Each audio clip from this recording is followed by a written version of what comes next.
Hi there, I'm Katie Roof. I recently joined TechCrunch. I write stories and do videos there. And we're joined by Kevin Sather, who's a director of product marketing at Razer.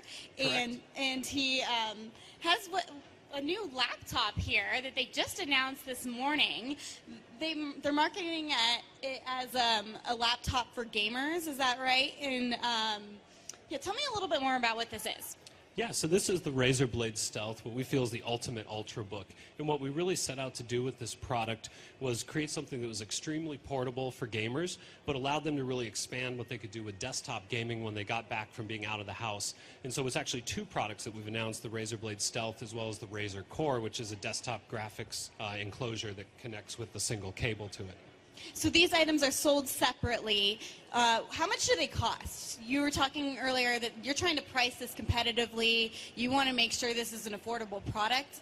It's $9.99, is that right?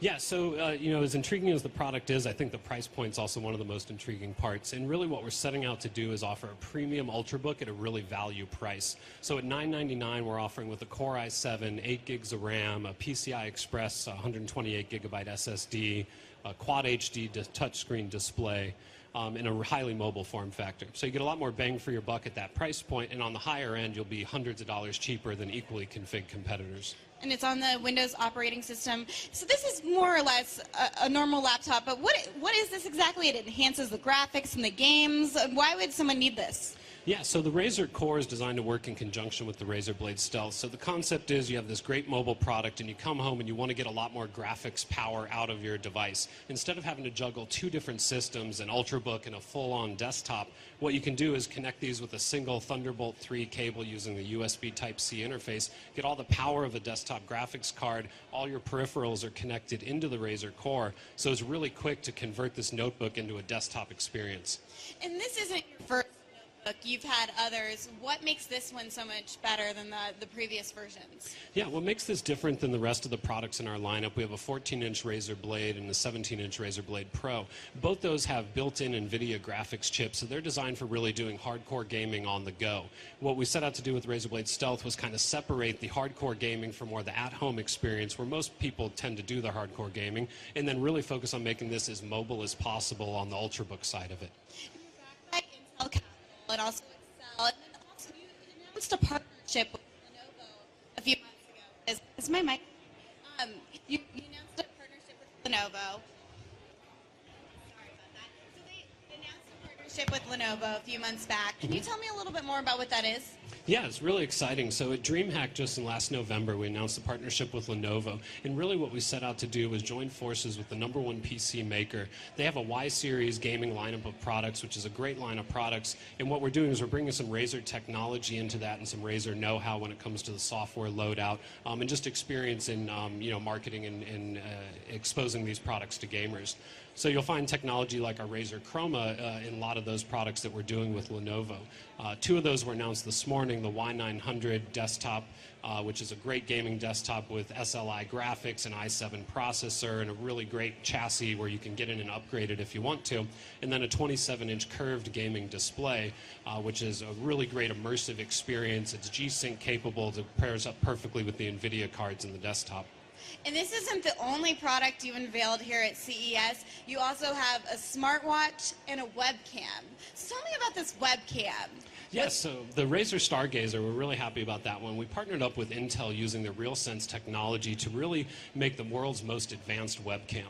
And what the Razer Stargazer does, some of the key points is frame rates is one of the highlights. So most webcams now are doing 30 frames per second, while gamers that are doing Let's Play videos and live streams a game, they're often doing that at 60 frames per second. So their overlay of their face in the corner of the screen is not matched up well with the game footage. So with the Razer Stargazer, we're doing 60 frames per second to match up with the game footage that they're doing. The other really cool thing for broadcasters doing that is the green screen effect. So basically, if you want to be able to have like the floating head effect in the corner of the screen, you have to have a green screen and lighting and a lot of technology and hardware behind that.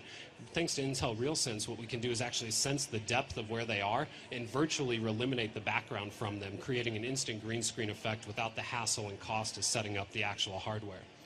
And so you also have this smartwatch. What does the smartwatch do? Yeah, so the Razer Nabu watch, it's not a smartwatch, it's a watch that's smart. And really what it is... Wait, it's not a smartwatch, it's a There's watch that's smart. What does that mean? Yeah, so the distinction is it's not, like a touch screen interface and getting all your messages and everything right on the screen. It's basically a timepiece first and foremost. And then secondary, it has our Nabu technology built in, which gives you a lot of great fitness and social functionality as well. One of the challenges with smartwatches today is battery life. You get a couple days and then you have to charge it up, and if you don't have a timepiece, you don't even know what time it is, let alone all the other functions. So what we set out to do with the Razer Nabu watch was create a digital watch first and foremost, and then add in the technology from our Nabu wearable device into the watch. So this is your first smartwatch that's not technically a smartwatch. Correct. Okay. And so what does it do that's different than like an Apple Watch or an Android Wear device? Yeah, so it doesn't run the apps directly on the watch. So it syncs up with your smartphone and can take advantage of syncing the time and things like that. But really it's set out to be a digital watch. And then with our Nabu functionality, you can, with other Nabu wearers, you can go up and kind of shake hands and exchange information. It does fitness tracking, and it can give you alerts from your cell phone to let you know when you had text messages or incoming calls. So yeah, Fitbit just came out with a new smartwatch as well. So it sounds like it has fitness tracking.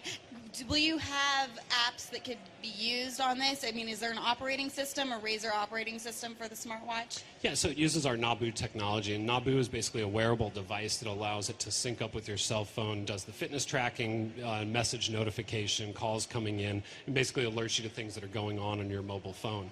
So all that technology is basically ported into a digital smartwatch. It's waterproof up to 50 meters and really durable construction as well. And you guys have also been involved with virtual reality. You have a headset of sorts. How does that work, and how is it different than Oculus?